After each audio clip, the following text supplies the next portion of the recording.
अस्सलाम वालेकुम दोस्तों, उम्मीद है कि आप सब खैरियत से होंगे। काफ़ी लड़के जो है तुर्की आ रहे हैं और आना भी चाहते हैं। काफ़ी दुबई से भी आना चाह रहे हैं यहाँ पे तुर्की में। तो टूरिस्ट भी आना चाह रहे हैं, तो थोड़ी बहुत तुर्किश लैंग्वेज जो है आने से पहले आपको इसकी इन्फॉर्मेशन होनी चाहिए। तुर्किश लैंग्वेज कैसी है, इसको कैसे बात करते हैं, थोड़ी बहुत तो आपको पता होनी चाहिए तुर्किश लैंग्वेज। तो इसी हवाले से मैं वीडियो बनाऊंगा कि काफ़ी लोगों को पता नहीं है कि मतलब स्टार्टिंग में प्रॉब्लम हो सकती है। तो डुओलिंगो एक एप्लीकेशन है, वहाँ से जो है आप तुर्की लैंग्वेज की वोकेबलरी आप ले सकते हो, वो आपको सिखाएगा। ठीक है ना।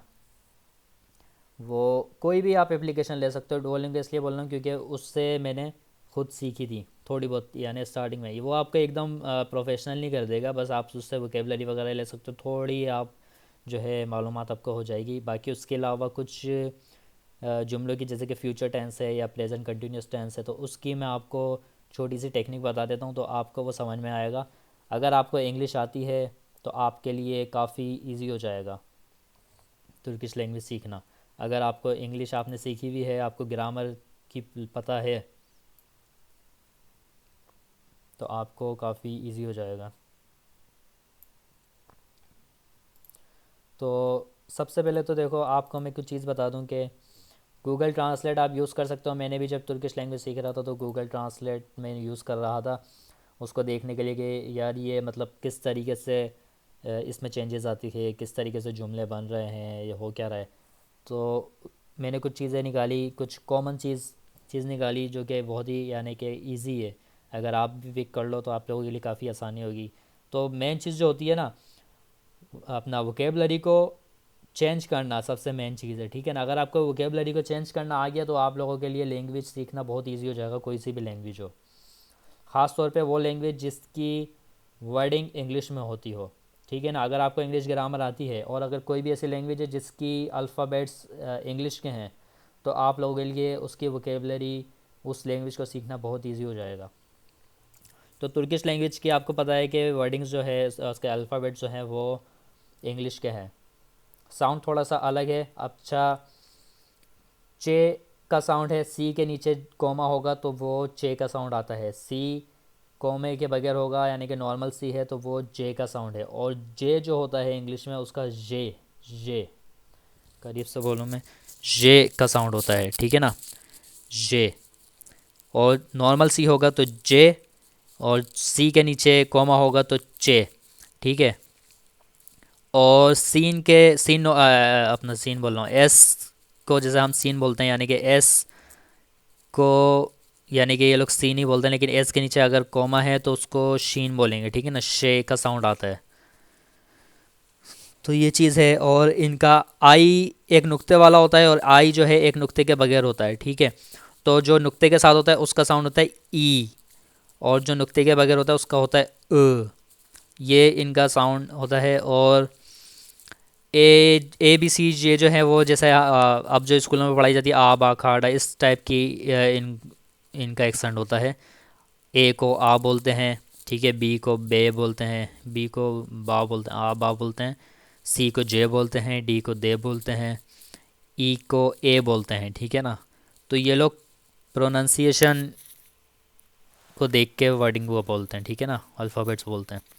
तो ये चीज़ है। अच्छा, एक और चीज़ बता दूं कि तुर्की वर्ड्स के, यानी कि अगर आखिर में एम आ रहा है वोकेबलरी के, यानी कि अगर एम आखिर में आ रहा है तो उसका मतलब ये कि आप अपने बारे में बात कर रहे हो, या अगर आपने कहीं पढ़ा लिखा या किसी को बोलते लिखा कि यानी बोलते देखा कि इसके वर्डिंग के आखिर में एम आ रहा है, एम का साउंड आ रहा है, एम आ रहा है, तो इसका मतलब कि वो अपने बारे में बात कर रहा है या आप अपने बारे में बात कर रहे हो। और अगर आखिर में एन आ रहा है, ठीक है, तो इसका मतलब सामने वाले के बारे में बात हो रही है, सेकंड पर्सन के बारे में।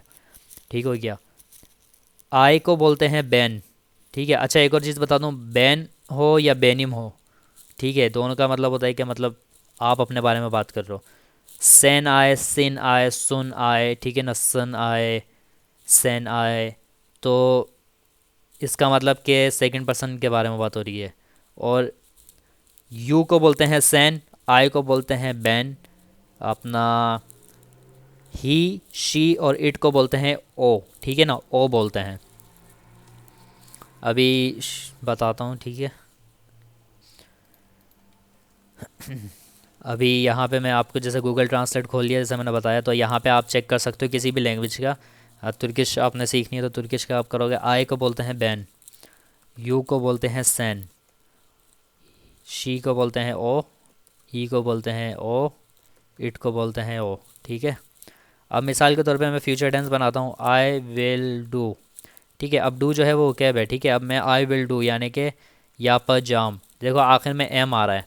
और जब भी फ्यूचर टेंस की बात हो रही है तो देखो जाम आएगा, अगर अपने बारे में बात हो रही है तो देखो जाम आएगा, यानी कि मैं करूँगा या पर जाम। या ऐसे भी बोल सकते हो बैन या पर जाम, बैन यानी कि मैं, या पर जाम यानी कि करूँगा।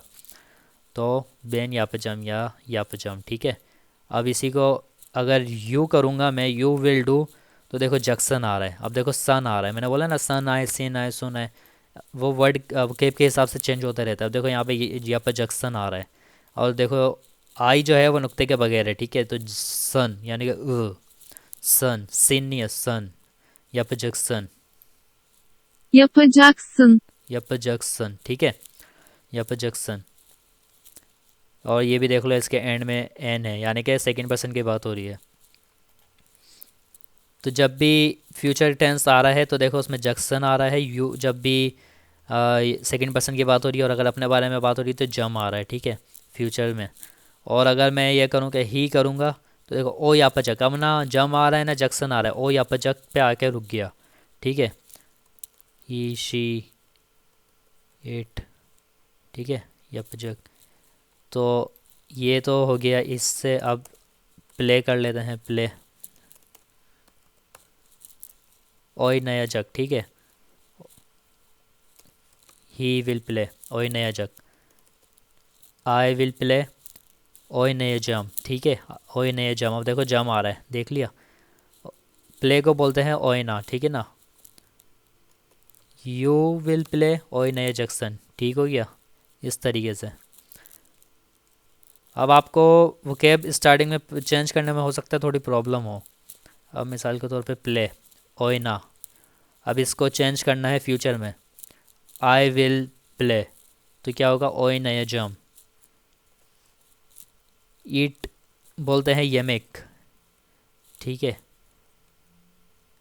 ईटिंग कर लेते हैं ई योर। ठीक है, ई योर, ई जैम। ठीक है, I will eat, I will eat ई जैम। देखो तो दोबारा इसमें जैम आ रहा है। यू विल ईट ई जैक्सन, ई जैक्सन, सिन, ई जैक्सन। ठीक है, नुक्ते के साथ है, yiyeceksin, ई जैक्सन।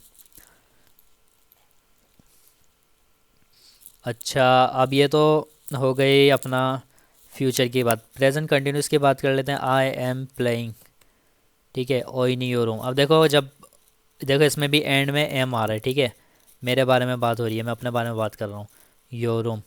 ठीक है, योर रूम आ रहा है, I am playing, you are playing, ओइन योर सुन। ठीक है, ओइन योर सुन आ रहा है। अब देखो यहाँ पे सुन आ रहा है, सिन नहीं आ रहा है। ठीक है, देखो जहाँ पे ऊ का साउंड आ रहा है ना यहाँ पे, तो यहाँ पे भी सुन आएगा। अगर यहाँ पे ई या इस तरीके का साउंड आएगा तो यहाँ पे सिन आएगा। जो जुमले के शुरू का होगा उससे मिलता जुलता आखिर का होगा। ठीक है, तो ओइन योर सुन। ठीक है, you are playing, he is playing, ओ ओइन योर। अब देखो ना यहाँ पे रूम आ रहा है ना सुन आ रहा है। जब भी थर्ड पर्सन की बात होगी तो नॉर्मल रहेगा, ओ इन योर। ठीक है, तो इतनी सी चीज़ है। तो ये आपको वोकैब खुद निकालनी है कि किस चीज़ को क्या बोलते हैं, ईट को क्या बोलते हैं। ठीक है, अब मिसाल के तौर पे I am writing yazıyorum,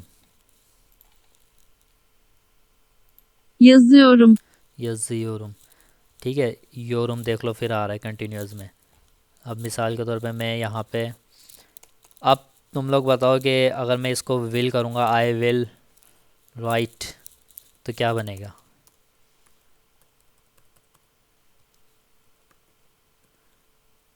yazıcım। ठीक है, बैन yazıcım, बैन लिखो या ना लिखो, ठीक है, मतलब एक ही निकलेगा, बैन yazıcım।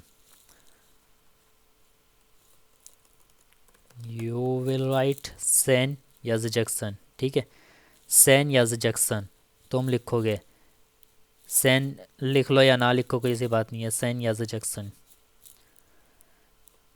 ही विल राइट ओ याजजक, अब देखो ना, याजजम भी नहीं आ रहा, याजजक्सन भी नहीं आ रहा, यहाँ पे जक पे आके रुक गया, याजजक ओ याजजक, ठीक हो गया। आई एम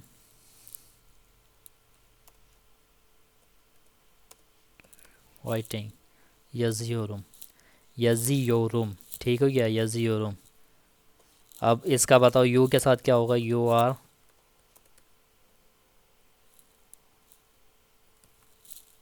यज़ियोरसुन, ठीक है, सेन यज़ियोरसुन।